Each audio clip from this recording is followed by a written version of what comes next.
નાગરિક નથી। એ પોતે હમણાં કોઈ પદ પર નથી, બરાબર। હમણાં લોકસભાની ચૂંટણી ગઈ છે, 4 જૂને રિઝલ્ટ આવશે ત્યારે જે તે વ્યક્તિ ચૂંટાય, હું ચૂંટાય કે એ ચૂંટાય, એ પદ પર રહેશે, સાંસદમાં એ રહેશે, બરાબર। નમસ્કાર મિત્રો, વિડીયોમાં તમારું સ્વાગત છે। ચૂંટણી પૂર્ણ થઈ ગઈ છે, કોનો અધિકાર નથી કે રૂમમાં બેસવાનો કે ઓફિસમાં બેસવાનો।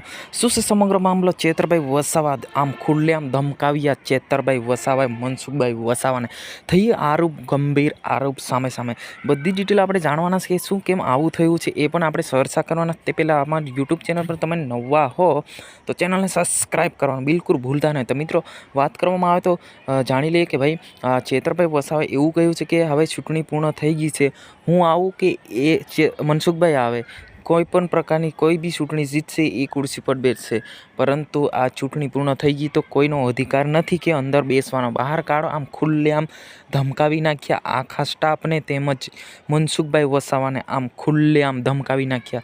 જ્યાં મિત્રો આને લઈને તમારે શું કહેવું છે કોમેન્ટ બોક્સમાં અવશ્ય જણાવજો, કેમ કે રિઝલ્ટ આવવાનું હજુ બાકી છે। 4 જૂને રિઝલ્ટ આવી રહ્યું છે, પરંતુ આજે સમગ્ર આખા ગુજરાતમાં હાહાર મચી ગયું છે કે ભાઈ મનસુખભાઈ વસાવા અને ચેતરભાઈ વસાવા આમ ખુલ્લે આમ ધમકાવી નાખ્યા કે ભાઈ હજુ ચૂંટણીના રિઝલ્ટને વાર છે તો તમે અંદર અધિકારી તરીકે કેમ બેસો છો?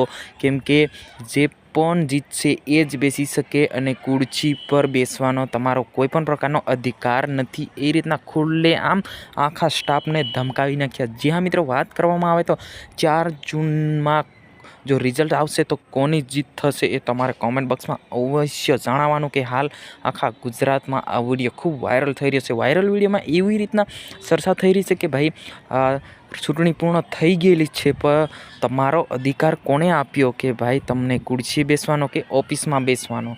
જ્યારે રિઝલ્ટ આવશે તમે તમારી તાકાતથી ચૂંટણી જીતો પછી ઓફિસમાં બેસી શકો છો। આ રીતનું ચેતરભાઈ વસાવાએ મનસુખભાઈ વસાવાને ખુલ્લે આમ ધમકાવી નાખ્યા। મિત્રો આને લઈને તમારે શું કહેવું છે કોમેન્ટ બોક્સમાં અવશ્ય જણાવજો। આ વિડીયોની અંદર બસ આટલું જ, આપણે મળીશું સરસ મજાના